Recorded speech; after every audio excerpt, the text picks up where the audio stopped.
డ్యూటీకి పోతే ఎన్ని పైసలు వస్తున్నాయి? 20,000 దాకా వస్తున్నాయా? 20,000 వస్తే నయము, మంచిగా 20,000 వస్తాయి.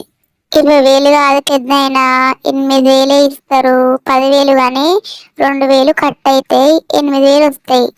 8,000 అంటే గంత తక్కువనా? చేనుల పనికి నడువు, రోజు 500 వస్తాయి, అది నయం కదా. చేనుల పనికి పోదప్ప, రోజు 500 వస్తాయి. ఇంకొక 1,000 రూపాయలు ఎక్కిమని అడుగుతా పెద్దయినా, ఎండలో చెయ్య నేను.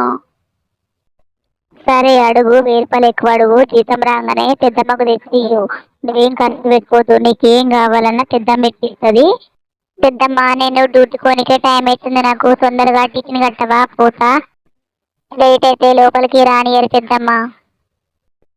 ఏం డ్యూటీ చేస్తున్నావే నువ్వు? Government DUTA? రాత్రి అన్నం ఉన్నది, కారం పొడి ఉన్నది, వేసుకొని కట్టుకొని పో.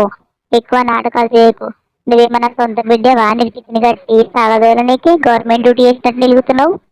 అయ్యో పెద్దమ్మ, అట్లా కాదు, నాకు టైం అవుతుంది అని అడుగుతున్నా. సరే రాత్రన్న ముందన్నావు కదా, కట్టుకొని పోతా, నువ్వేం టెన్షన్ పడకు. సోనీ కంపెనీలోకి పోతుందంట, జీతం రాగానే దాని దగ్గరికి వెళ్ళి గుంజుకో, నువ్వు దానికి ఇయ్యకు. దానికి ఏం కావాలన్నా నేను ఇప్పిస్తా అని చెప్పి దాని దగ్గరికి వెళ్ళి తీసుకో.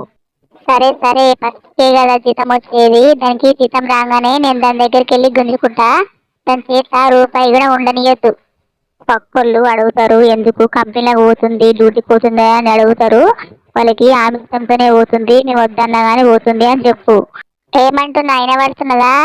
సరే, ఈ పక్క ముండలతోని ఒక బాధ ఉన్నది, ఎట్లున్నా కష్టమే ఉన్నది. దాన్ని మన సొంత బిడ్డలాగా చూసుకోవాలంటే ఇట్లా చూసుకుంటాం. నీకు జీతం ఎంత వస్తుందో మీ పెద్ద ఆయనకు చెప్పినవాయే? మెంటల్దానా, ఎందుకు చెప్పినవట్లా? అవునే చెప్పినా, చెప్పకుండా బతకనిస్తారు.